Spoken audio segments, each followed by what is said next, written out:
The author does know how to write a story. She just did not write anything meaningful in my opinion. This is a book that gets so much hype, and the hype is well deserved. Sometimes I see people on the internet saying they're rereading this book a couple of times, and I'm like, where are you getting the courage, the bravery to go through all that again? No, there was nothing redeemable about it. It was horrible, atrocious. I just disliked it so much. I know this is a book that has gone viral, so probably many people out there like it, but I hated it. I really did. It's just wild. Why? Like, this is mixed messaging. I feel like if you love this book, I'm sorry. If you love this book, I'm not sorry. It's okay if you love the book, and it's okay if I don't love the book. Is it too late to make this video? I don't know, but I'm doing it anyway.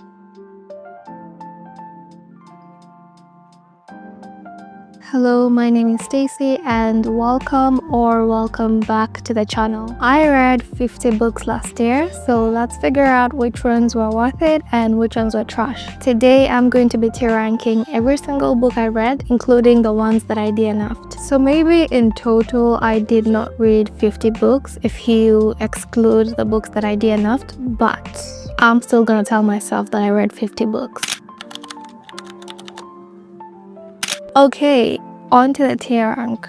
I'm looking at my phone because I want to look at the tier ranks that I created. I have a total of 5 tiers, and they go from the books that were the best to the ones that were just outright terrible. The first one is Spectacular. Give me 15 of them right now. Spectacular, give me 14 of them right now. Really? And as you can tell, I decided to use popular sounds or memes that have been trending on TikTok. So this means that this was 5 stars. It was absolutely amazing, and it's definitely worth your time. The next tier is Good, but I'm waiting for you to be great. You were good. I'm waiting for you to be great. So these books were just really good. I enjoyed reading them. They were written really well. There's just one thing that prevented them from being an absolute 5 stars, and sometimes it's something that is objective and a valid point. Other times it's very much subjective and based maybe on a feeling that I feel like this book didn't leave a huge impression on me, but I can recognize that it's a really good book and I did enjoy reading it. Next is Meh. Not good, but not bad. Not bad. Not bad, but not good. Yeah. She didn't say meh, but I think she said not good, but not bad. So these are the books that were okay. The story was decent, but there was nothing groundbreaking. There was nothing that leaves you feeling like, wow, what a great book, what a great read. But they're still decent and worth reading. And now we're down to the ranking of the books that were not so great. And this rank is called Do You Know You Have 30 Minutes? Do you know you have 30 minutes? 30, yes. That means they just had some redeeming qualities that prevent them from being at the bottom. But were they great? No. Could they have been better? Definitely. And lastly, this is not even based on any popular or trending sound or meme. It's just trash. This is a tier, and these are books that were absolute trash. Alright, let's get to the books. Ugh, I'm excited. I'm also super proud of myself. I mean, 50 books, that is a lot. I'm proud of myself for reaching that goal. Towards the end of the year, I was fighting for my life trying to reach the reading goal that I had set on Goodreads. So this year, I want to be different. I want to be on time with my reading schedule so that I make sure when the year is ending, I'm not struggling to catch up to my Goodreads goal. I have already met it, or I am on my way to for sure meeting it without feeling like I am running out of time. So I have my phone over here because I'm looking at my scripts to see what comes next. So if you see me looking down, that is because I'm looking at my phone to know which book I'm talking about next. The first book is Mrs. I's Sandwich by Kawakami Mieko. Typically, I do not read book blurbs, but perhaps I should have done so for this book because I read it from front to back, and by the end of it, I just did not know what the point of the story was. The author does know how to write a story.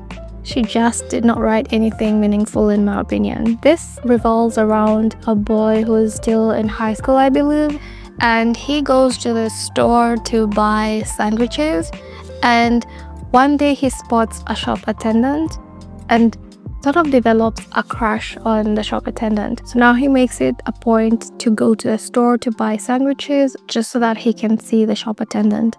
And that was basically the gist of the book. The verdict for Mrs. I's sandwich is it goes on, do you know you have 30 minutes? Because I read it from front to back, waiting for like a message that I could take away from the book, or waiting for the story to reveal where it's heading. But it was basically a story about a boy doing mundane things and developing a crush on a shop attendant, a crush that leads nowhere because he never acts on it, and that's it. Mrs. I's sandwich. Mrs. I's sandwich. Do you know you have 30 minutes? You didn't, because if you did, you would have done better. Next is Galatea by Madeline Miller. I'm always in awe of books that manage to portray themes about life in a very imaginative and creative way, and I think this book did exactly that. Galatea is a story about Greek mythology, and it is the reimagining of the story of Pygmalion and Galatea herself. Pygmalion is a sculptor and he falls in love with one of his creations, which is the statue of a woman. He prays to one of the Greek goddesses to bring the statue to life, and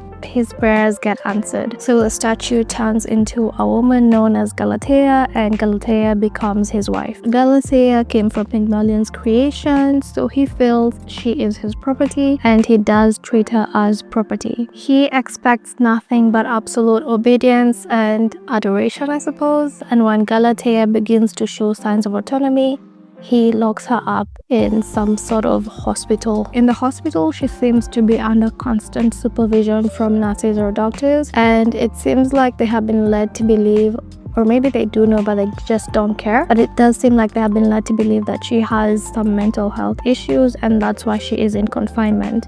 The only other person that gets to see Galatea is Pygmalion himself, and he comes and goes as he wishes. At some point, Galatea does become a mom, and at this stage in her life, she realizes she has to fight for her freedom for the sake of her child, because she does not want her child growing up with a father like Pygmalion. This is a short story, but it packs a punch. I feel like this is one of those books that you can read and then years later revisit it and still find something new to take away from the book. It's also still very relevant today despite the fact that it was written a while back, which is kind of sad. It tackles themes such as the view of women in society, misogyny, and also patriarchy. And that's still very relevant in today's world, because it was only last year that we saw Giselle Pellicot's story on the news, which was one of the saddest things, because it just revealed how women have always been viewed in society and how they are still viewed in society, and how there's so much toxicity we have to erode in terms of how we view each other. Giselle's case involved many men that you would see as ordinary men, but all these men decided that if her husband said it was okay to do any of the stuff that they did, that was all they needed, and that was all the consent that was necessary for them to go ahead and do everything that they did to somebody who was clearly unconscious. And that was just shocking, because these people were like the shopkeeper that you see every day when you go buy something at the shop, or maybe the neighbor that you meet every day and you think they're just average normal people, but that is how they viewed a woman. So Galatea will go on the spectacular give me 15 of them right now, because it was really well written, and it's just sad that it's very relevant in today's world. And The Country of Man focuses on the time period that Gaddafi was in rule in Libya, and the story is told from the perspective of a 9-year-old boy called Suleiman. Through Suleiman, we get to see how he absorbs the world around him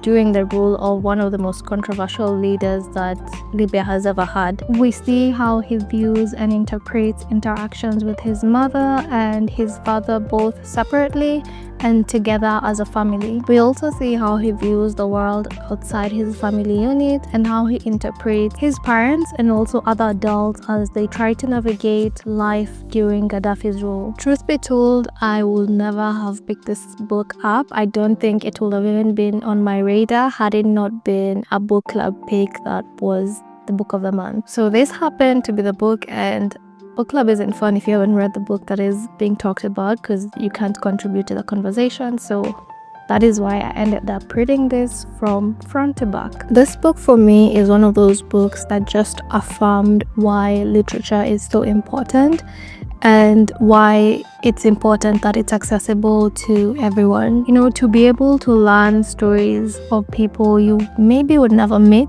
but people whose stories deserve to be heard. And the story taught me so much. It first of all just showed how the media has such a strong influence on how we view things. And I think Gaddafi is mainly viewed in one lens as a leader that was very much a dictator and an oppressor. And not to say he's not those things, but this book did open up my eyes to the fact that he was those things, but he was also more than that, and not everything was necessarily negative. In the Country of Men goes on the section of good, but I'm waiting for you to be great. Now that I look at this tier, I feel like every book that goes here, I need to explain why it's not on the spectacular section because the tier says good, but I'm waiting for it to be great. So for this book, like I said, it's something I only picked up because it was a book club pick. Had it not been for that, maybe I wouldn't have had the patience that I did to actually read it and finish the entire story. So for that reason, it's good, but I'm waiting for it to be great because I don't think if I didn't have book club to motivate me, I would have read the entire thing. Next we have Lore Olympus, which is a graphic novel made of 8 volumes. And yes, the 8 volumes made up part of the 50 books that I read.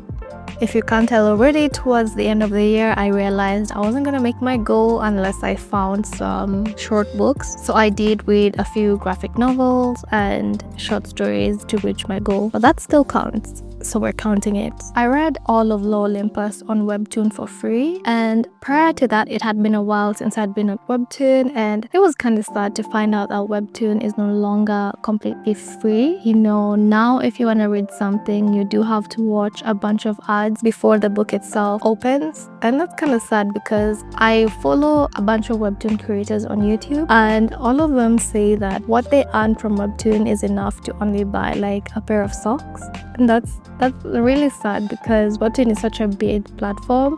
So to have creators create such nice, interesting stories and only earn that much, it is sad. There's no other way to describe it. And as a reader, to just have to watch multiple ads before a book can open, it's annoying. But anyway, Lore Olympus is another Greek mythology book, and this one follows the story of Persephone and Hades. Persephone was the goddess of spring and nature, and later on she became the queen of the underworld, whereas Hades has always been god of the underworld and king of the dead. This is one of the most popular stories that originated from Webtoon, and I think its popularity obviously lies on the fact that the story is told in a modern setting, and the visual representation of the world and the characters is very different. It hadn't been done before, and it's also very striking. The story itself, in my opinion, is very catchy. When I tell you I was obsessed with this, I was obsessed. Every day before I went to sleep, I would read all the chapters I could for free until I ran out of free ads that I could watch in order to access a chapter. This story kind of brought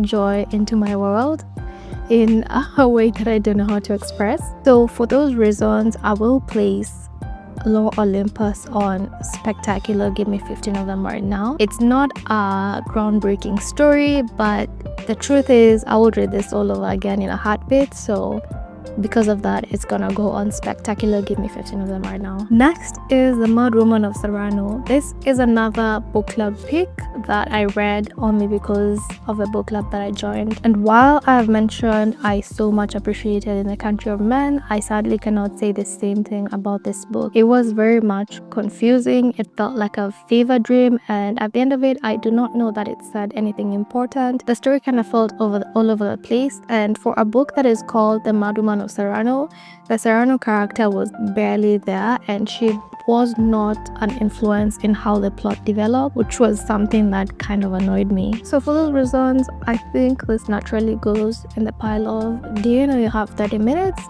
Because it didn't just have 30 minutes, it had the whole time it took me to read the story, to be interesting, to capture my attention, to say something meaningful, but nothing ever happened.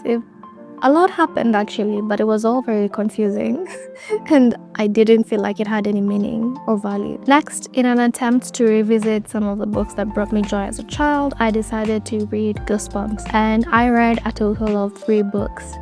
In truth, I had planned on reading 10 or I think even more, but I realized the books are children's books and they read as children's books in a way that I was not able to enjoy them as an adult. But that doesn't mean the stories were bad. It just means the stories were not for someone my age. So the 3 books that I read were Night of the Living Dummy, Say Choose and Die, and Return of the Mummy. I did a whole video detailing my experience reading these books, and if you want to check that video out, I will link it somewhere in this video. It was I discovered very interesting things in terms of the writing style of R L Stine, and you know what, it was a fun experience. My verdict on this is that I would say I understand how Goosebumps is so popular. Until now, it's still a series that is ongoing because the stories really are good for kids. As an adult, I would rate them as not good but not bad, and that's because I have also revisited other books that I read as a kid which have nothing to do with the Goosebumps series, and some of them still remain very entertaining, very fun to read, and they still have very meaningful messaging within them. So let's place them. Night of the Living Dummy. Out of the 3, this was the best one. Say Choose and Die.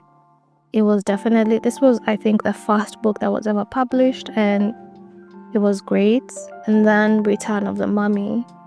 This one was kind of slow in the beginning, but the end was really entertaining. The next book is How to End a Love Story by Yulin Kuang. So if you've read a lot of romance books, you will know that there is a formula to how they write their books, and there's a blueprint that it seems all authors follow, and sometimes it can feel quite inauthentic, generic, and just unrelatable because you have these characters that are just unrealistic.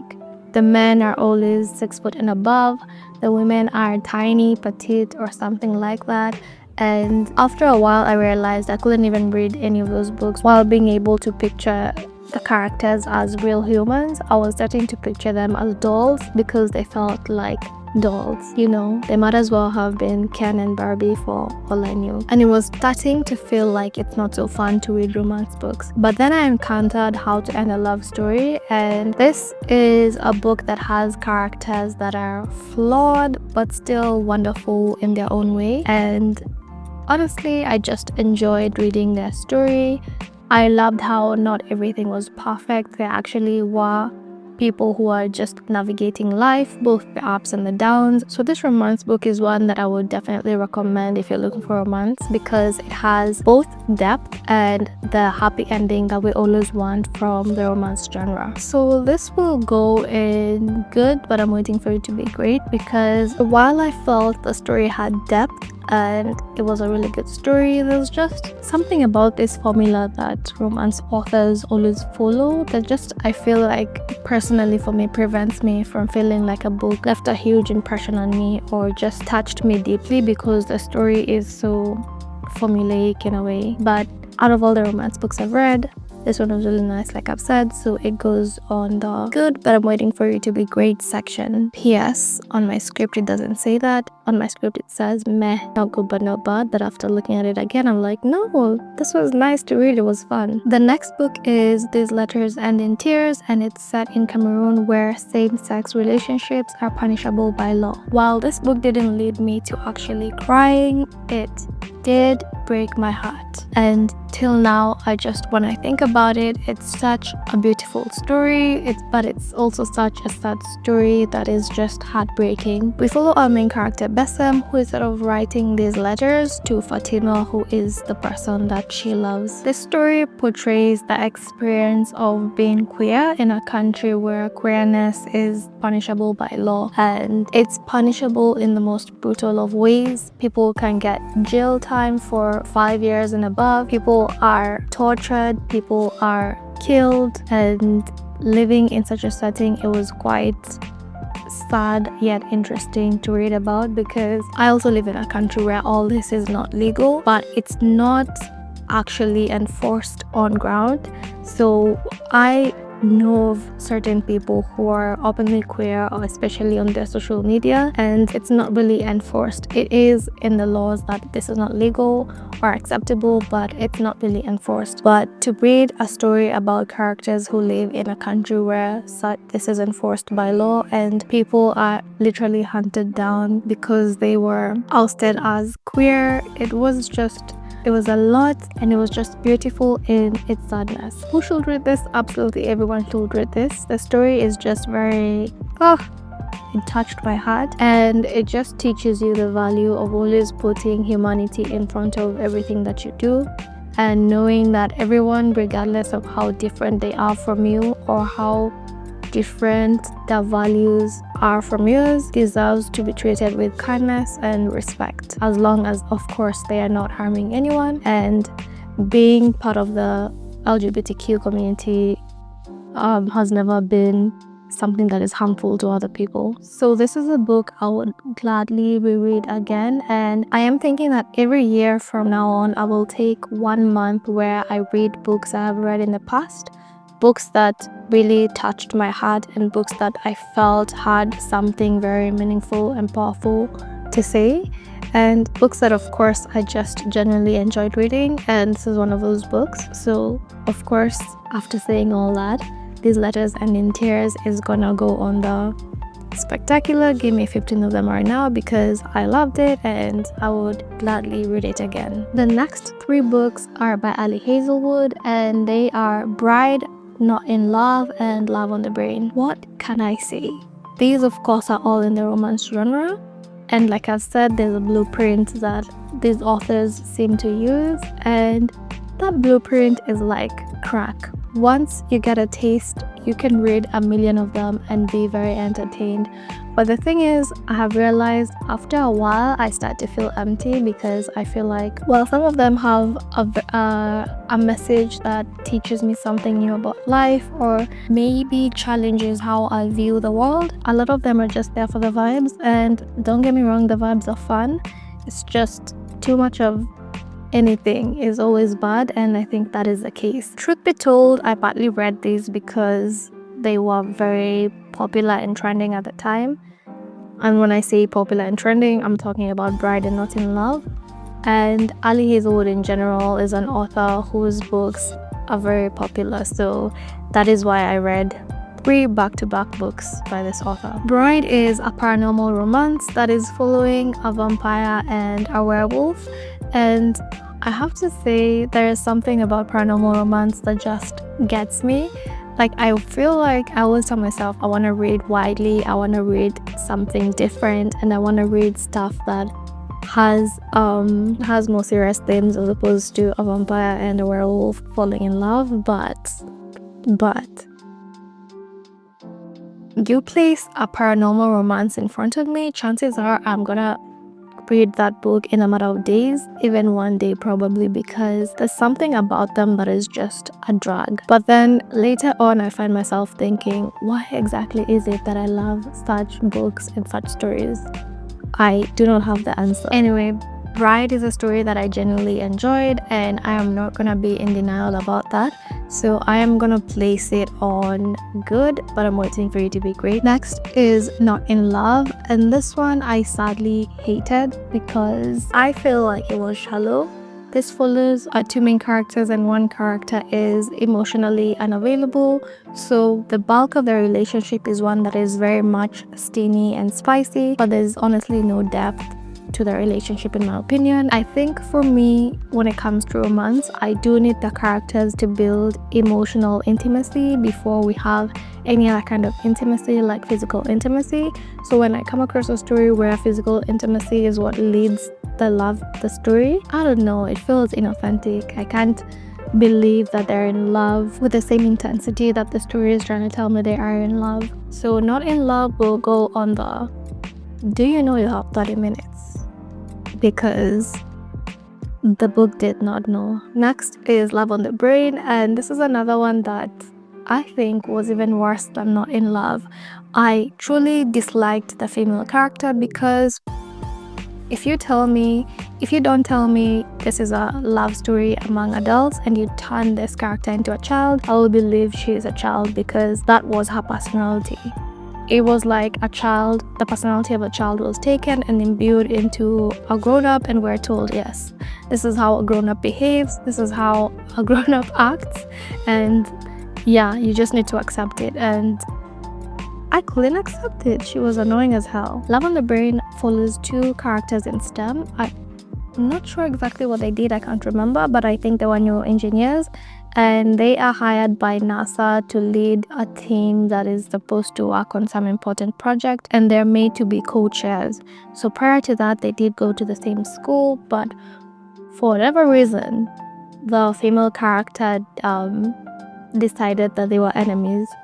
Instead of having a simple conversation, she decided to just gaslight herself and run with the story that she made up in her mind and conclude that they are enemies. So when they meet in NASA and they're put together to both be leaders of the same team, of course there's gonna be a lot of friction, and we get to watch them as they navigate all this, and along the way they find love. So this, as you have guessed it, has the miscommunication trope, which is the most annoying thing, because I cannot stand it when adults are not communicating like adults. You could have this when your characters are kids, but it makes no sense for two adults who are very smart, according to what the book tells us, communicating worse than a 3-year-old. So where do I place you?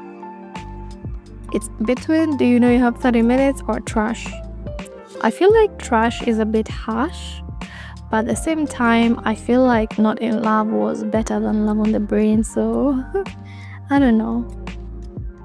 Okay, just because I also read this book from front to back and I was able to finish it even though I didn't like the main character, I'm gonna put it in do you know you have 30 minutes just because I was able to finish it. Trash will be left for books that were so bad that I had to DNF them. Love and Other Words is the next book, which is by Christina Lauren. This is about two main characters who meet as kids and they sort of slowly grow up being friends, but somewhere along the line life happens and circumstances that are bigger than themselves happen, which leads them to being out of each other's lives. Later on, when they're much older, they meet again and they try to explore the connection that they felt was always there between them, and we get to follow them as they navigate this. What can I say? This book is a book that was written really well, but I did not connect to the story at all, and that's not the fault of the author or the story that was told here, because I can tell that it was a beautiful story and I can appreciate that it was a beautiful story. It's just a story that I didn't connect to in any capacity. So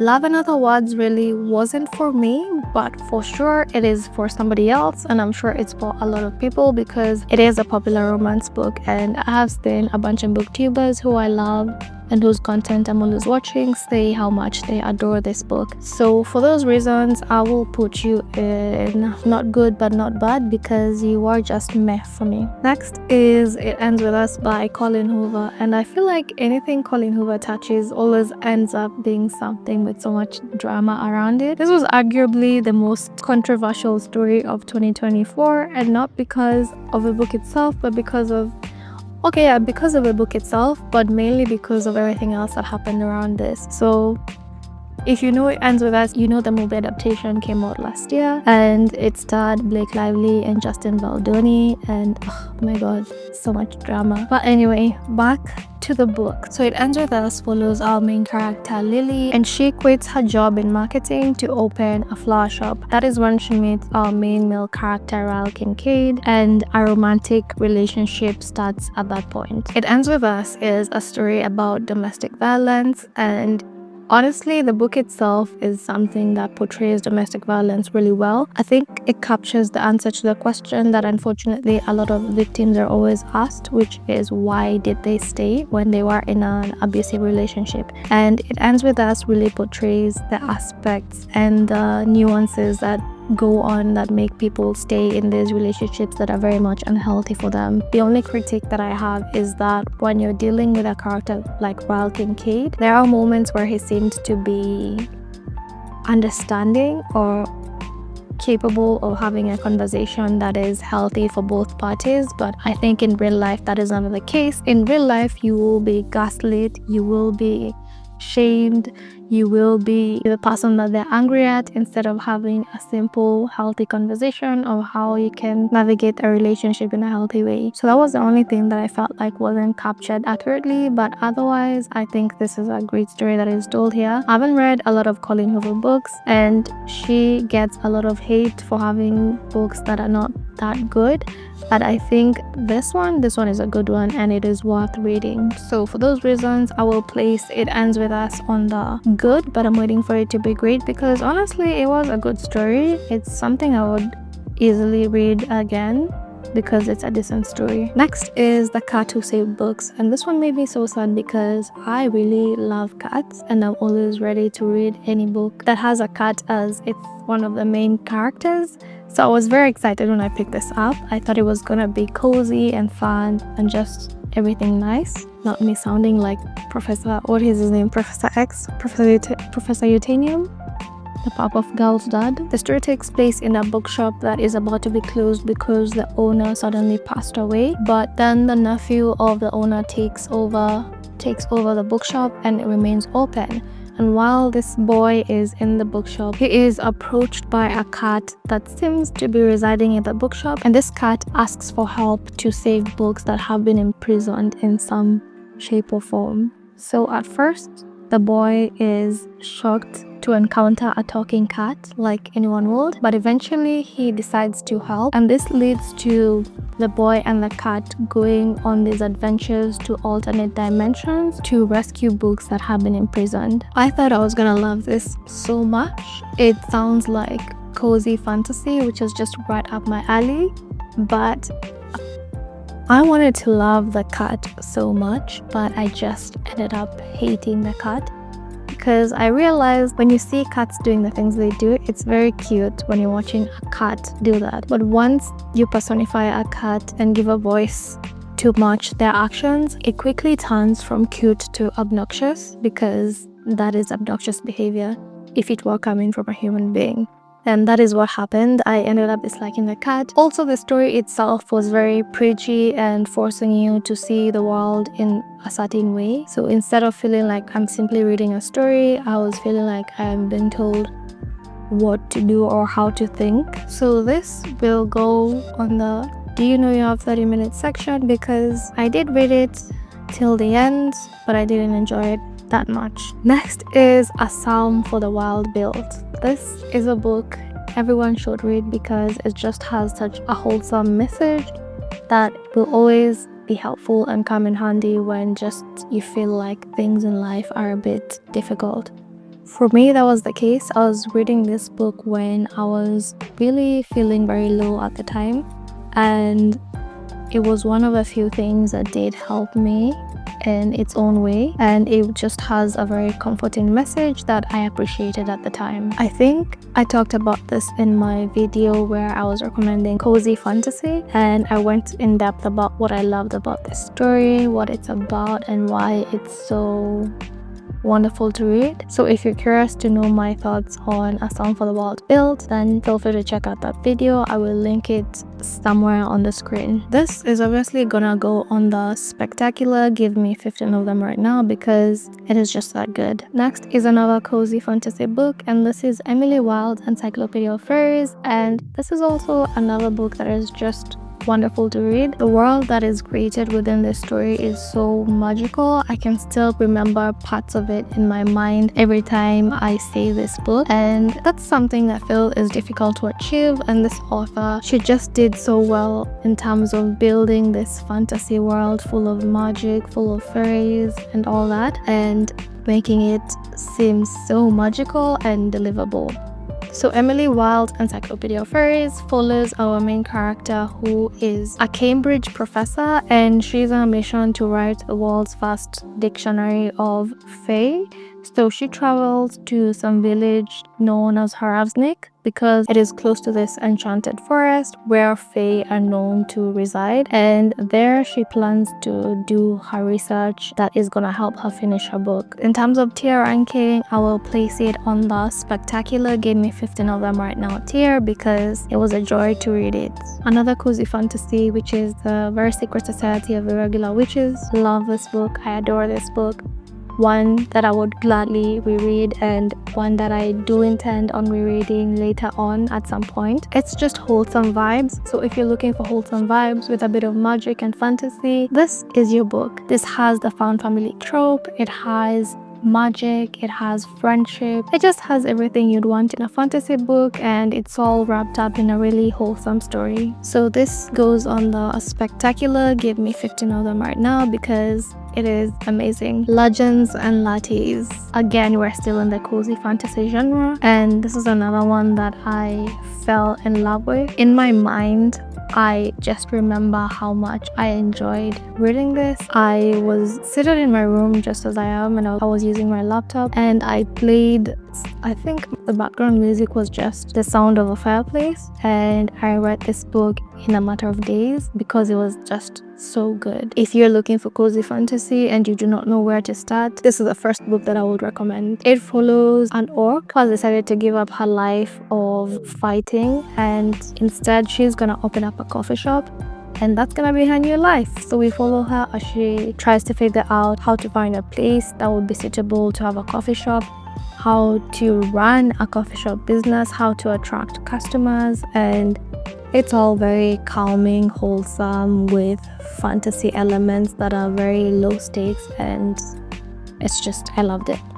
So of course, this goes on the spectacular, give me 15 of them right now. The Song of Achilles. This is Greek mythology, and it focuses on the Trojan War. Specifically, we're focusing on two main characters, and our first main character is Achilles, and the second main character is Patroclus. Achilles is a demigod. His dad is human, while his mom is a goddess of something.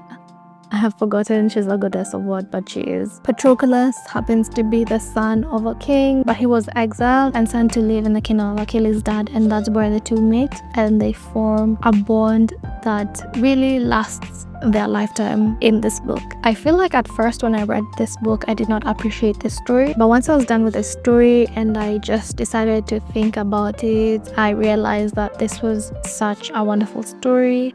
And the writing itself is so spectacular. Like, there is a certain scene of Achilles going to war, and Patroclus is also there, and the way Achilles is fighting, the description was just so cool. At least the picture that this author led me to form in my mind is so cool, and just the writing itself is amazing. The story itself is amazing. Yes, another one that goes on the spectacular, give me 15 of them right now. The next 3 books are from the Bridgerton series, and I read the first 3 books according to how Netflix has been releasing the seasons. So the first book that I read was The Duke and I. The second one was The Viscount Who Loved Me, and the third one was Romancing Mr. Bridgerton. So The Duke and I follows Daphne and Simon's story, and it's basically the same thing that you see on the Netflix show. And what I can say is Netflix really managed to see the diamond in the rough, because the way these books are, they have a lot of problematic writing. In The Duke and I, there is an issue of rape, which is written as if it's normal, which it can never be normal, regardless of the gender of the victim. So The Duke and I goes in the tier of meh, not good but not bad. Now, The Viscount Who Loved Me also had consent issues. Some of the things I was reading here were wild. I remember, okay, that would count as a spoiler if I do say it. Okay, just know that The Viscount Who Loved Me has consent issues, which are also very ridiculous. What a red flag Anthony is in the books. I mean, he was still a red flag in the series, because what are you doing with 2 sisters? Like, make up your mind and decide who you want to date. But he was redeemable in the Netflix show. In this book though, I don't know what Kate saw in him, because he was very much giving red flag. Also, I will say the story in this book is very, very different from the story that is told in the Netflix show. I think Netflix made it better because the story in here was a bit improbable. It made no sense how things were unfolding. So you know what, shout out to Netflix for making these things so much better. The books are not bad, but the Netflix show is definitely much better. Anyway, this goes on the Do You Know Him of 30 Minutes because the story was a bit ridiculous. I think I've said it before and I'll say it again. Colleen and Penelope are the most interesting characters in the Bridgerton world, and I feel like what was done with their story was just very underwhelming and it could have been so much more interesting. You know, I wanted to see Penelope as the character who is just seen as a girl, a young girl, but instead she is this businesswoman who has managed to run a successful business and keep it going for so long. I think she ran Lady Whistledown for 10 years and counting. I'm not sure, maybe those are random numbers that are just popping in my head. But you know, I really did want to see that. And Colleen is a character that has traveled so much and has traveled to so many places. And I feel like somebody to have experienced all that will have more to them than what was portrayed in the books and also in the series, in my opinion. So this will go on the meh, not good but not bad. They both die at the end is another book I read last year, and this book is, just as the title suggests, about two characters who die at the end. So we're taken into this world where there is a company called Deathcast, and this company calls people who are about to die in the next 24 hours, I believe. So Deathcast calls our two main characters and lets them know that their time in the world is about to end, and this leads both of the characters to try and connect with somebody who is in the same shoes. So as they're on social media trying to find somebody who is also about to die, they meet each other, and from then on we see how they spend their last days together. This is mainly a story about cherishing life, cherishing the people you encounter, and at least trying to be open-minded and get to know people, because you never know how life will unfold. It was a story that held my attention, and it's a story that I enjoyed reading. It didn't lead me to cry or feel sad at the end, but it was a decent story. I liked it. I'm gonna place it in the meh, not good but not bad, because it was honestly copacetic.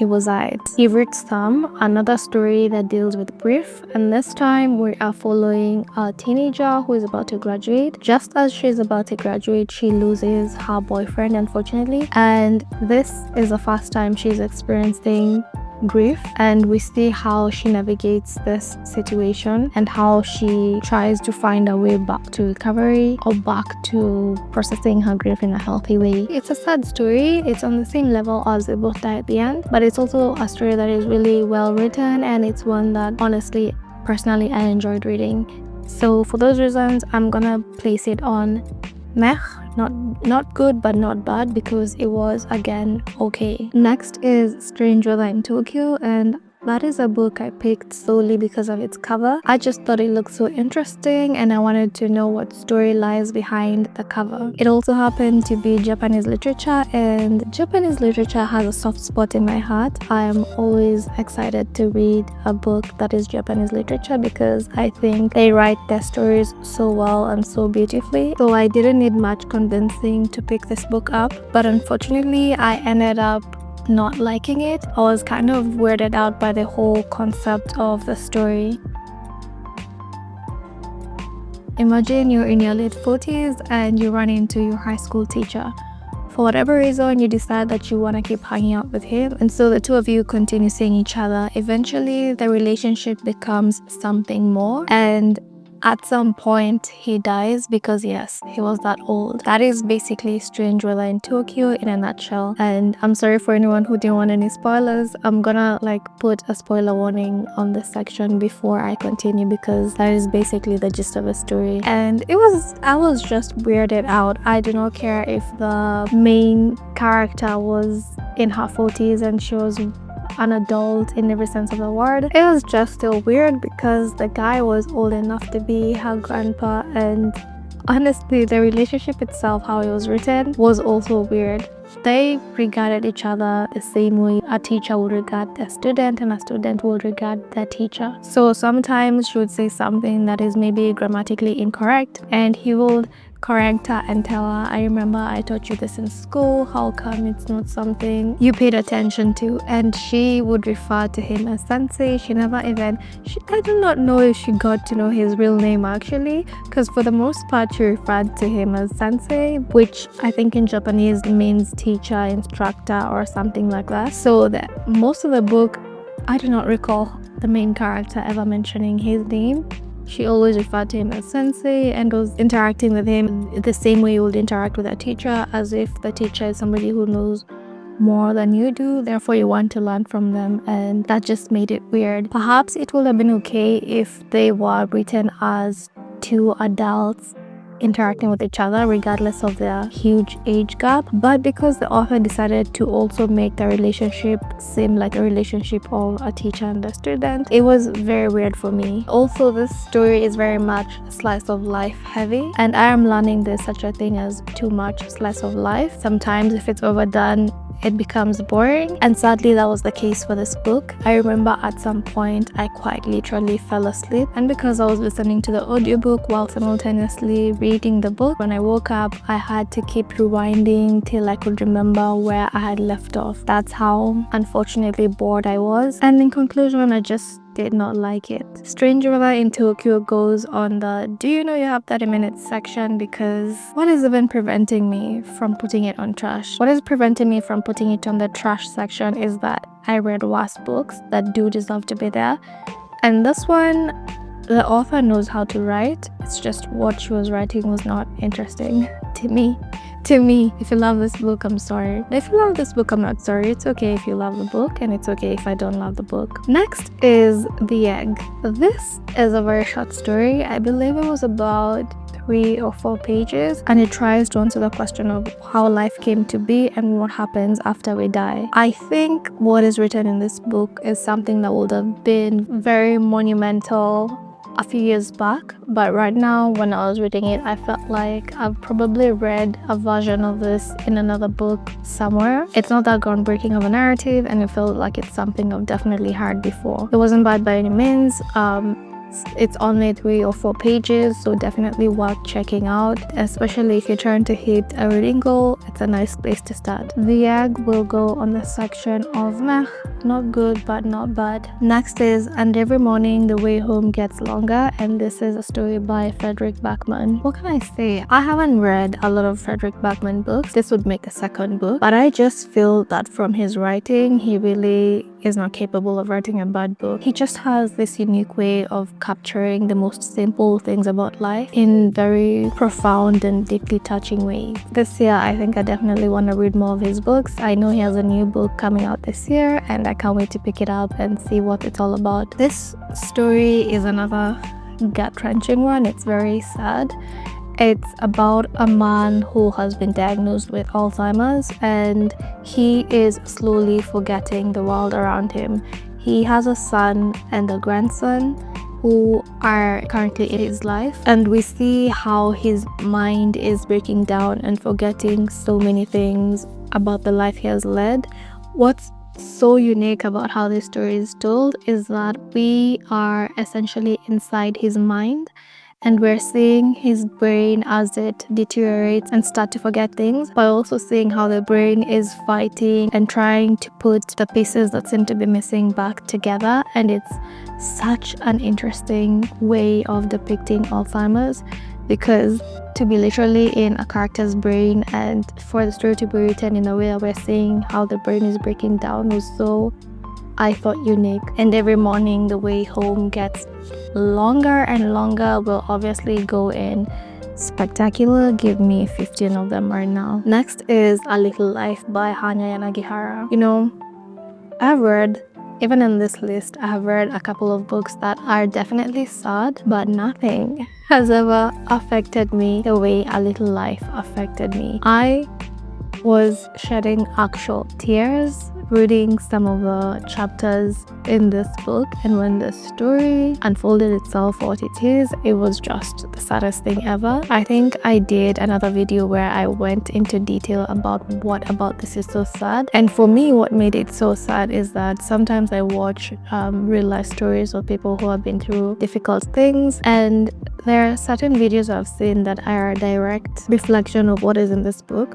So just reading this book made me feel so sad, because it sucks that anyone in real life would ever have to experience anything like this. But the truth is that there are some people who have experienced what is in a little life, and maybe they have experienced something worse. Anyway, and you know one thing? Sometimes I see people on the internet saying they are rereading this book a couple of times, and I'm like, where are you getting the courage, the bravery to go through all that again? Where? But in its defense, it's a book that is so well written, and I did see a video by a bookkeeper that I watched saying that this will be one of the books that goes down in history as a classic. And you know what? I think he was right, because it's a sad book that is freaking heartbreaking, but it's a really good book at the same time. And after saying that, I feel like in any video that I mention this book, I should say that you should probably look up content warnings if you are considering reading this book, because it is intense. So A Little Life follows 4 friends who moved to New York to pursue their careers. I believe Jude was a lawyer, Willem was an actor, JB was a painter, and Malcolm was an architect. It's basically a story about friendships in adulthood, specifically male friendships, and we see them over the course of a long time as they navigate the ups and downs of their careers, and also just everything else that life throws at them. So A Little Life, where do I place you? I cannot bring myself to put it on Good, I'm Waiting for You to Be Great, because it's way better than that. So I guess I'll place it on Spectacular, Give Me 15 of Them right now. But really, it's not a book that I will just casually decide to pick up and read again. Okay, the next book is Piranesi. I loved this one. It's a very imaginative story. We follow this main character who lives in a house that is full of rooms that are infinite in number. Each room is very different. There's a room that has an ocean in it. There's a room that has very interesting statues. Each room is quite unique, and we just follow him as he explores the house that forms the universe in this book. And we discover new things with him, and we learn new things with him. Of course, there is something that threatens Piranesi's life as it is, and we see how he navigates all that and the outcome that comes from whatever danger that lurks in the world of Piranesi. It's very imaginative, honestly, is how I can describe it. It's a brilliant way of depicting certain things like mental health, like the effects of being in a sort of abusive relationship, and healing from something that is traumatic. This is a book that gets so much hype, and the hype is well deserved. So Piranesi goes on Spectacular, Give Me 15 of Them right now. Next is another book by Susanna Clarke, and this one is called The Wood at Midwinter. This is another short story which was around 64 pages, and I read it from front to back, and by the end of it I just did not know what the hell was going on. After finishing this book, the only thing I could think about was that audio that goes like, am I dumb? Am I dumb? Because truly, I did not know what was happening. I did not know what the story was about. I was just very much confused. I had to look up reviews to see what people thought of the book, and one person explained it really well. Once I read that review, it became clear what the story was about. It's a story about humans and our capability to love, and it challenges our view on love. For example, how we can love each other as humans so deeply, but can we extend the same kind of love to other life forms such as nature, perhaps animals such as wildlife or things like that? just basically, can we love as intensely as we do with each other, other life forms that are not human? But I think the way the story went about delivering this message was very much, it was honestly confusing. I know it wasn't me. I think the story was very confusing. I think it needed to be a few pages longer for the message to clearly come out. I will place this on good, but I'm waiting for it to be great because I think it should have been a bit longer to really expand on the theme that the author was trying to capture. Next is Just for the Summer by Abby Jimenez. I mean, I have done multiple videos talking about this book, so I will not bore you with all the praise that I have to give this book. It's just a book that I really enjoyed. It's a romance between a character that is emotionally unavailable and another character that has experienced something so difficult within his family unit, and we get to see them navigating life and fall in love. Just for the Summer will be placed on spectacular. Give me 15 of them right now, because as I recall, I really enjoyed reading it, and yeah, I will pick up more Abby Jimenez books in the future. Next is Cloud Busting. I have talked about Goosebumps being some of the books that I read as a child, but I've not mentioned any other books, and this is the other book that I'll mention in this video. Cloud Busting is a book I first read as a child, and this is a book I revisited as an adult, and I still loved and enjoyed the story. It also had lessons within it that are very much relevant even as an adult, and I love that. Cloud Busting goes on spectacular. Give me 15 of them right now. Next is Heartstopper. This book has my heart. If there is a world that I would want to live in, it's this book in the Heartstopper world. Same to, I think, a different book that I read a while back called XOXO. Those are the two books I've read that really made me want to just transport myself into the world that has been created within them. So Heartstopper is more so, I think, a utopia coming of age story about two characters who are Nick and Charlie. We see them as they try to socialize, form friendships, find love, and build romantic relationships. And it's also beautiful. There are heavy themes as well in the story, but nothing that really feels overwhelming. It is a story that leaves you hopeful, that leaves you just feeling all warm inside, and it's when people say a book felt like a hug, I feel like Heartstopper felt like a hug because it's just so beautiful. Obviously, if it wasn't that obvious, this also goes on the section for spectacular. Give me 15 of them right now. I forgot to mention this is also a graphic novel that is made up of 5 books. Okay, 4 books left. Next is Excuse Me While I Ugly Cry, and we have entered the section of books that I had to DNF for one reason or another. Excuse Me While I Ugly Cry is a YA book that is centered on a character that is from a wealthy family, and she lives a very privileged life. She goes to really nice schools, but she also happens to be black, and we find her at a time in her life where she's thinking about going to university and she's applying to places that she could go to.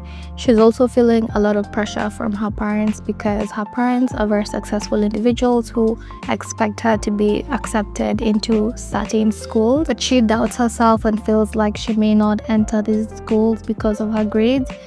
So she decides to lie instead so that she can at least have some breathing room. But the lie is so bad and it snowballs into something much bigger, and we follow her as she tries to navigate basically the storm that she has created. The reason I DNF'd this is because this book is categorized as a romance book. That's what I thought I was picking up when I picked up this book, but it also had a lot of heavy themes like racism, and at that point in time I just was not in the mood for any of that. So this was all on me. I was not ready to receive the message in this book or enjoy the story that was being told. Therefore, I DNF'd it. For sure, it's a story that would be nice for other people, but it wasn't nice for me. So it will go on the trash section. Next, we have Under the Whispering Door by TJ Klune. And TJ Klune is an author that I really like. based on one other book that I read of his, which was The House in the Cerulean Sea, and that was just fantastic, amazing. I loved it. But when it came to this book, I just could not bring myself to care about the main character. So this follows a character who dies, and we're with him in the afterlife as the Grim Reaper comes to pick him up and take him, I suppose, to the other side. But the thing is, he is a character that is very much unlikable, and I think the gist of the story is that we get to watch him change from being somebody who is not so nice to be around to somebody who actually cares about other people. But the thing is, his depiction of an unlikable character was done so well that I ended up not caring about the character and not caring enough to see his journey as he changes from a bad person to a good person. So for those reasons, I DNF'd the book. I think I made a mistake. Excuse me while I ugly cry is not trash. It goes on, do you know you have 30 minutes? And Under the Whispering Door is also not trash. It goes on, do you know you have 30 minutes? Okay, the second last book is Highly Suspicious and Unfairly Cute by Talia Hibbert. This book, there was nothing wrong with it. It's just very juvenile, and it is written for a YA audience, which I am not. So when I read it, it felt like a very juvenile book. Therefore, I could not enjoy it. For those reasons and really nothing else about the book, it's not a bad book at all. This goes on, do you know you have 30 minutes? Icebreaker. As you've guessed it, this is the one book that goes on the trash section because it was truly trash. This is a story about a girl who gets into this university of her dreams. She happens to be an ice skater, and she meets this guy in university who is the captain of the hockey team or something like that. Something happens and the rink that the hockey team uses is destroyed, so they have to share the same rink with the ice skating team that also competes within the school team or something like that.